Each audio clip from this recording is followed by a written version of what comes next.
So this is far from a comprehensive video on the importance of Pollen Sub, but I'll just give you a couple of really good reasons for why we use it.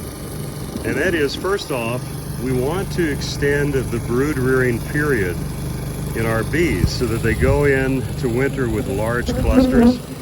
I prefer big bees, and that one bee is just so angry at the camera, she just keeps trying to sting it. We like big bees, and so that's one of the reasons.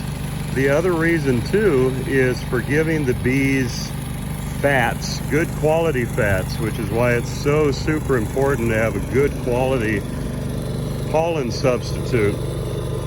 Keith, who makes the NutriBee, one thing I really appreciate about him, the guy is brilliant and really knows his stuff, to say the least, in bee nutrition, but he'll also be the first to tell you that pollen substitute is exactly that. It's a substitute for natural occurring pollen. So as long as the bees have a good natural resource, you don't want to bother feeding them Pollen Sub. But this time of the year, we're going obviously into not only a nectar dearth started weeks ago, but we're obviously now into a pollen dearth, or getting close to it. And so we're feeding good, high quality Pollen Sub, high protein content. I believe NutriBee is around the 23 or 24% protein level, which highly increases brood rearing, which, like I said, we're wanting to go in with big winter clusters.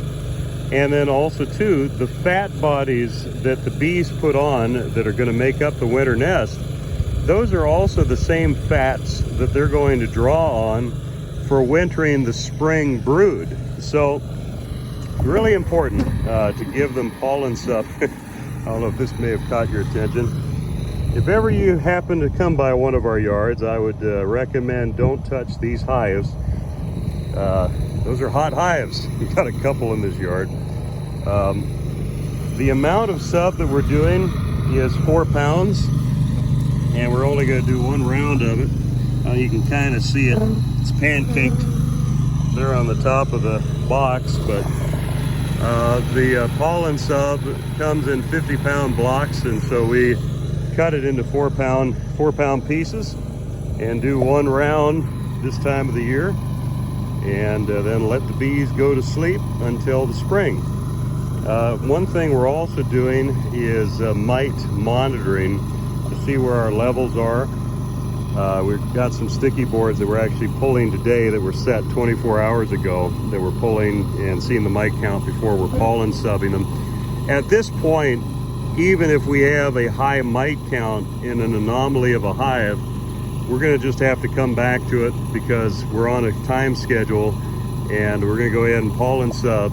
But you know, we can mark that hive if it's really out of the ordinary. But whatever the case, we're actually looking at doing another round of treatment, which will use actually oxalic acid. We're just purchased one of those commercial Canon ones.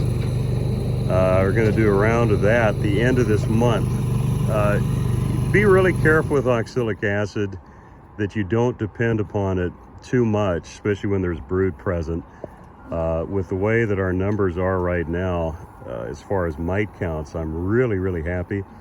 And so I have no problem going and doing, 2 or 3 rounds of oxalic acid to clean up the mites, just because, like I said, the numbers are already looking good. So anyway, so a little talk on Pollen Sub, and hopefully that was helpful to you.